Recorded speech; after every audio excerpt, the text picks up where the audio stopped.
duduk Bapak Ibu. Bapak Ibu Saudara, apapun yang terjadi di dalam kehidupan kita, persoalan ya, sakit penyakit, itu jangan membawa kita undur dari Tuhan. Tetapi apapun yang terjadi, itu membuat kita dorongan, katakan dorongan.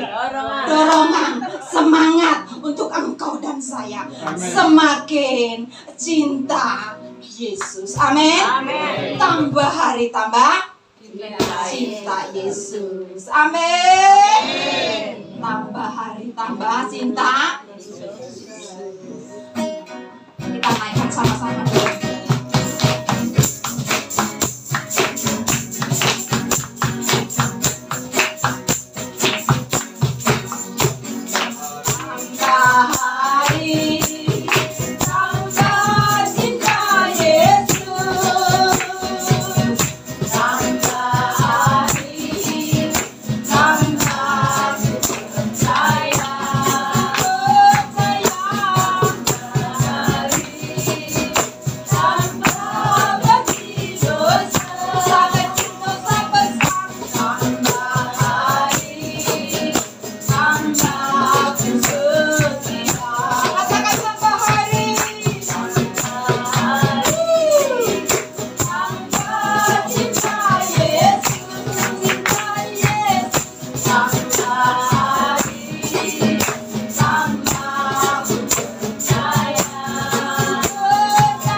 Apapun, musim apapun, membawa hati ini semakin cinta Yesus. Maka segala apa yang dijanjikannya itu tidak ada yang gugur. Pasti akan digenapi bagian engkau dan saya. Apa? Tetap percaya. Benci dosa. Jangan berkata ini kan dosa kecil. Tidak. Kita sama-sama belajar. Dosa kecil, dosa besar, sama saja di hadapan Tuhan. Amin. Yesus cinta saya. Yesus cinta kamu. Yesus cinta semuanya. Firman-Nya digenapi. Yesus cinta saya.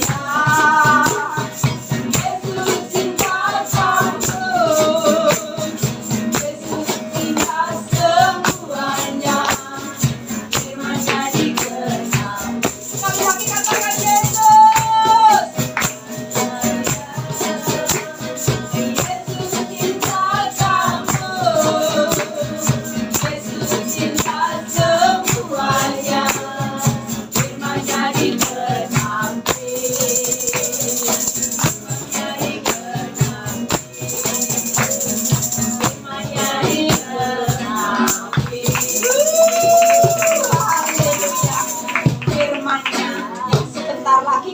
Bahkan kesaksian yang kita terima pagi menjelang siang ini terjadi, digenapi di dalam kehidupan kita.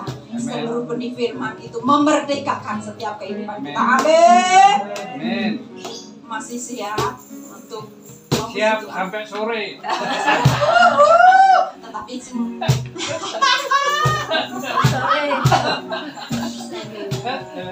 sering biasa melayani oma-oma.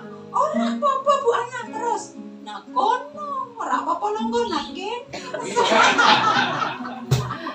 Haleluya. Amin. Ini Pak Gembala ini mau dikasih kesempatan bersaksi dulu. Bapak Ibu Saudara.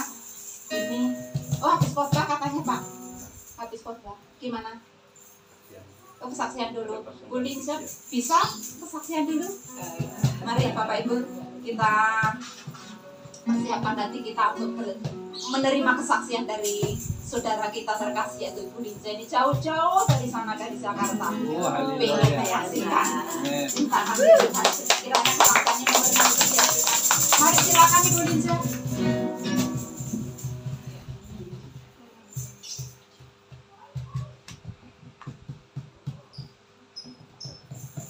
Puji Tuhan, terima kasih Bapak Ibu Gembala dan semua Bapak Ibu yang memberi saya kesempatan. Saya percaya setiap langkah kita itu Tuhan atur ya.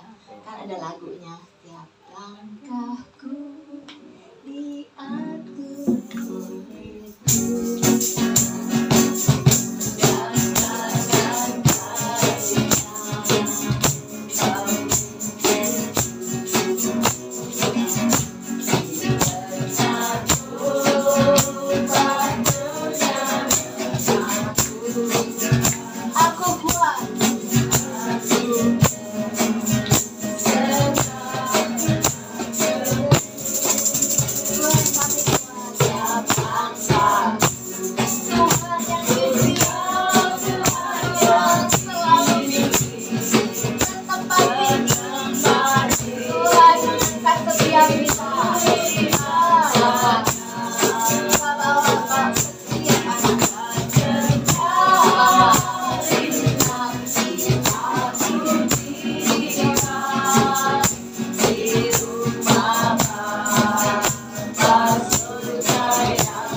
Pertama saya kenalkan, saya Ibu Lince dari Gading Serpong, anak saya 3. Dengan kemurahan Tuhan semua sudah bekerja. Amin. Dengan lewat air mata ya Tuhan memimpin.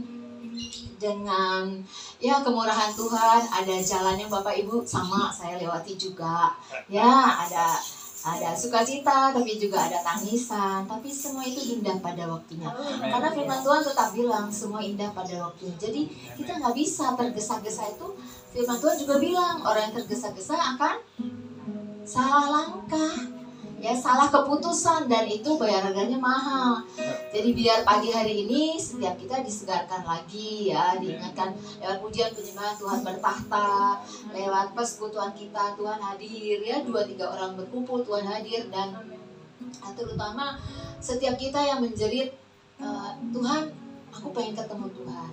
Setiap kita yang rindu menjadi Tuhan, aku ingin bersyukur, berterima kasih, menyembah Tuhan. Ya, setiap kita pasti Tuhan akan memenuhi hati kita dengan sukacita. Jadi saya bersyukur untuk perkenalan yang dipertemukan Tuhan dengan Bu Ana. Saya cuma dapat nama dari teman, gitu ya.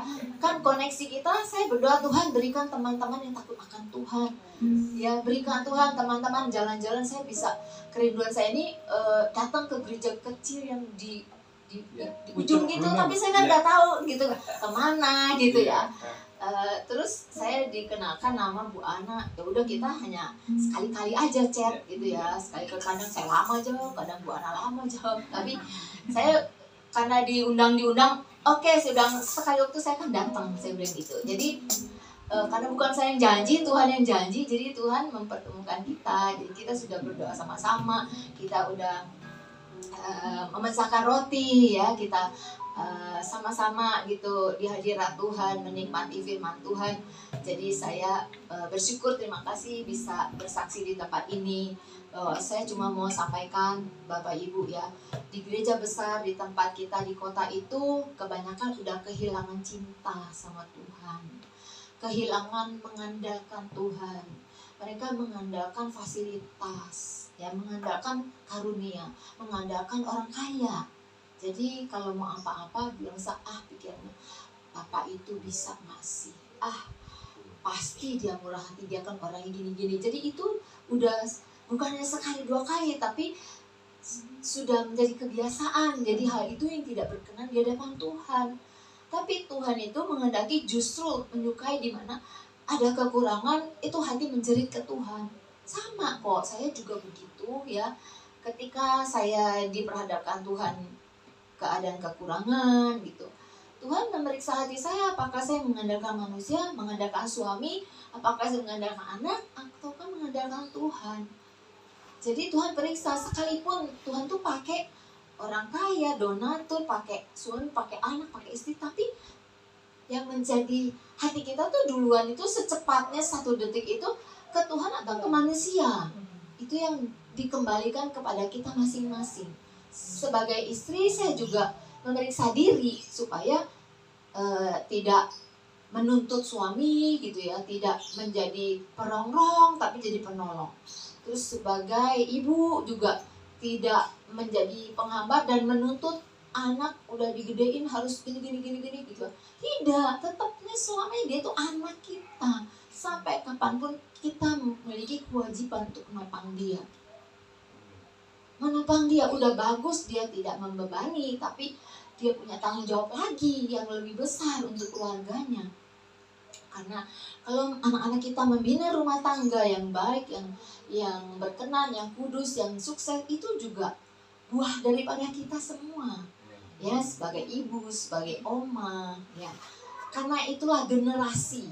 Jadi tanpa kita sadari kita itu melahirkan satu generasi loh. Sekalipun mungkin kita nggak lihat cicit kita, tapi itu ada generasi. Ada yang kita tabur lewat buah kehidupan kita. Apakah itu iman, apakah itu mengandalkan Tuhan, keintiman dengan Tuhan. Seperti Bapak Abraham mewariskan dia seorang bapak, seorang yang beriman. Jadi itu yang dia wariskan, iman, dia teguh mempercayakan anaknya, ya, dan dia lulus sehingga dia sebut sahabat Tuhan. Nah, jadi pada pagi hari ini yang saya mau sampaikan, bersyukur kalau di sini bisa berjalan dalam keadaan seperti ini, setia. Mari kita doakan supaya ada generasi penerus, ya, generasi yang meneruskan kita ini, yang memiliki iman, yang memiliki terus mengandalkan Tuhan, yang terus dibukakan ada pewahyuan. Karena anak muda ini kan canggih ya, ada teknologi yang pintar, komputer dan sebagainya. Kita nggak seperti itu, kalah kita. Tapi kita tetap punya iman yang supaya mereka ini dalam modernisasi dalam generasi Gen Z ini. Milenial sudah lewat, Gen Z ini yang banyak godaan. Bapak Ibu tahu nggak ya, di sekolah-sekolah itu anak-anak masih SD, mereka sudah tahu pornografi, mereka sudah tercemar dengan banyak hal. Itu kita perlu doakan ya, karena anak cucu kita tuh ada di lingkungan, di generasi seperti itu. Mereka itu sudah dekatnya dengan HP, bukan dengan Alkitab. Jadi kita perlu sungguh-sungguh doakan bahwa mereka bergumul loh untuk hidup kudus. Karena mereka ada di tengah-tengah yang semua gampang gitu ya. Nah itu kita perlu doakan. Jadi mari terus. Jadi pokok doa kita banyak, nggak ada doa apa lagi ya gitu. Banyak yang perlu didoakan. Pokok doa itu banyak sekali gitu. Jadi nggak ada tuh doa tuh sampai kosong, baru 10 menit udah bosen nih, setengah jam, udah setengah jam nih gitu. Gak ada. Doa gitu banyak gitu, banyak sekali. Mari kita ambil bagian dalam doa. Jika kita menabur doa, maka ada generasi-generasi penerus yang Tuhan kirim untuk terus meneruskan pelayanan ini di tempat ini ya. Terus juga mari terus iman kita yang mengandalkan Tuhan terus kita bangun. Saya menyerahkan anak-anak saya, dan saya ini lagi merawat mama saya yang umurnya dari 90 ada di rumah saya sampai saat ini 94. Dan cuma hari ini karena saya akan ke desa, keluar kota, saya titipkan kepada kakak saya. Tapi ketika saya merawat mama saya waktu 90 dalam keadaan genting yang pernah masuk UGD, saya takut, maksudnya seperti Tuhan ini gimana nih, udah waktunya belum gitu ya. Tuhan, saya kan minta Tuhan, saya berdoa Tuhan, kalau ada saudara saya sama kami yang mau pulang, saya minta Tuhan kasih tahu, gitu. Tuhan kasih tahu supaya saya bisa ikut mempersiapkan mereka gitu. Pulang, jadi bukan ketakutan tapi dalam keadaan pulang dijemput malaikat Tuhan. Pulang ke Firdaus, bukan dengan pergumulan, dengan kesakitan, bukan dengan ketakutan ya. Karena kita tahu ya, kita mungkin sering mendengar bahwa banyak orang yang pulang itu ada di ICU, ada di rumah sakit dan sebagainya. Saya bilang, Tuhan saya nggak mau, Tuhan boleh kok bawa pulang gitu. Saya nggak tahan-tahan, tapi saya minta dalam keadaan yang baik Tuhan. Saya nggak mau lah ada di UGD, diserang-serang infus, saya nggak mau Tuhan gitu. Jadi saya mempersiapkan mama saya ajak berdoa, saya ajak deklarasi, saya ajak terus ya. Waktu perjamuan kudus itu sungguh-sungguh mengangkat ini tubuh Yesus, ini darah Yesus.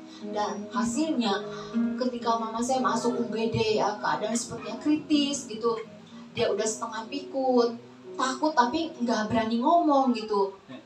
Saya sendiri nggak tahu ya keberadaan orang tua, karena saya masih belajar gitu. Oh rupanya orang tua ini takut mati, takut sendirian gitu ya, merasa gak ada yang perhatiin anak saya kemana ya, merasa gak disayang. Jadi saya mendampingi gitu, saya terus menemani. Jadi saya terus bawa pendengarkan puji-pujian, penyembahan, saya ajak terus berdoa gitu, saya terus mengingatkan di surga itu indah gitu, di surga itu kita bakal ketemu lagi gitu dengan semua keluarga kita. Yang penting kita doa untuk minta keselamatan gitu. Saya berdoa, saya tangkingin sakit penyakit, kelemahannya. Akhirnya mama saya sehat sampai dari 90 sampai 91 ulang tahun lagi, 92 ulang tahun lagi, 93 ulang tahun lagi, sampai kemarin gitu. Mama saya tuh pernah jatuh gitu. Kan orang bilang orang tua nggak boleh jatuh. Saya juga kaget, aduh